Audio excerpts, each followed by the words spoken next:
Hello बच्चों, let's read the question. The question says a stone is dropped from a height h. Simultaneously, another stone is thrown up from the ground with such a velocity that it can reach a height of 4h. Find the time when two stones cross each other. तो इसका जो की concept है उसमें हम equations of motion का use करेंगे.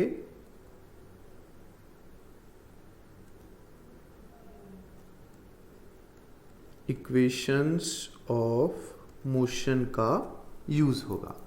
तो क्वेश्चन में हमसे कहता क्या है कि ये एक हाइट है h हाइट है और ये कहता है कि जब यहाँ से एक स्टोन को ड्रॉप करते हैं और यहाँ से फेंकते हैं तो वो 4h तक जाता है. ठीक है, तो उसको करना स्टार्ट करते हैं.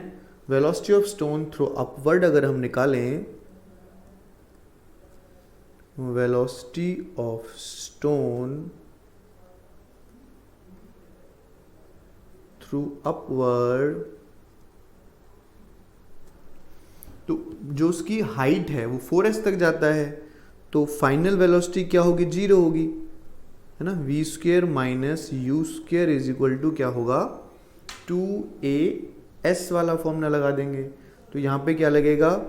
ये क्या हो जाएगी? फाइनल 0, जहाँ पर भी जाकर वो रुकेगा. Minus U square is equal to 2, ऊपर की तरफ जा रहा है तो ये g हो जाएगा और ये हमें दे रखा है 4h. तो यहाँ से अगर हम u निकालें तो माइनस से माइनस कटेगा तो ये आ जाएगा हमारे पास रूट 8gh. ओके, नाउ अब मैं यहाँ से फाइंड आउट करता हूँ, यानी इसकी जो इनिशियल वेलोसिटी है ऊपर की तरफ वो मुझे यहाँ से मिल गई रूट 8gh. मैंने लेट कर लिया एक स्टोन जो हमने यहाँ से ड्रॉप किया वो ऊपर से x डिस्टेंस चलता है, तो ये डिस्टेंस कितना हो जाएगा? h माइनस एक्स हो जाएगा. अब साइमल्टेनियसली ड्रॉप किया है तो यहाँ का जो टाइम होगा दोनों के लिए वो क्या होगा? सेम होगा. ठीक है, तो स्टोन जो मिलते हैं वो सेम टाइम में मिलते हैं. स्टोन्स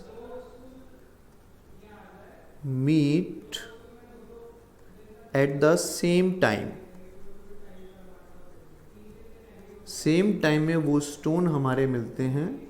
सो अगर मैं ऊपर वाला डिस्टेंस निकालूं तो x is equal to initial velocity 0 only drop किया है तो क्या हो जाएगा? 1/2 gt स्क्वेयर.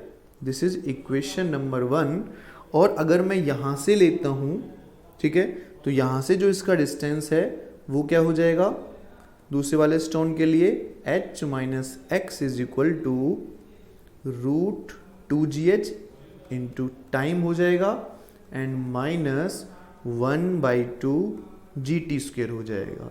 ये इक्वेशन आ गई मेरे पास सेकंड. इन दोनों इक्वेशंस को ऐड कर लेते हैं और उनको सॉल्व करते हैं. Adding equation 1 and 2. तो देखो अगर इन दोनों इक्वेशन को मैं ऐड करता हूं तो ये x से x चला जाएगा, 1/2 gt स्क्वेयर से 1/2 gt स्क्वेयर चला जाएगा. तो इधर क्या बचेगा? h और इधर क्या बचेगा हमारा? रूट 2gh, सॉरी 8gh होगा रूट, क्योंकि वेलोसिटी की वैल्यू जो इनिशियल वेलोसिटी कितनी है? 8gh. तो 8gh इंटू टी, तो यहाँ पर हम लिख देंगे रूट 8gh इंटू टी. ठीक है, और पूछा क्या है क्वेश्चन में हमसे? Find the time. टाइम पूछा है तो यहाँ से अगर मैं t की वैल्यू निकालूं तो t की वैल्यू कितनी हो जाएगी? रूट, ठीक है, ये इसके डिवाइड में चला जाएगा हमारे पास, तो ये हो जाएगा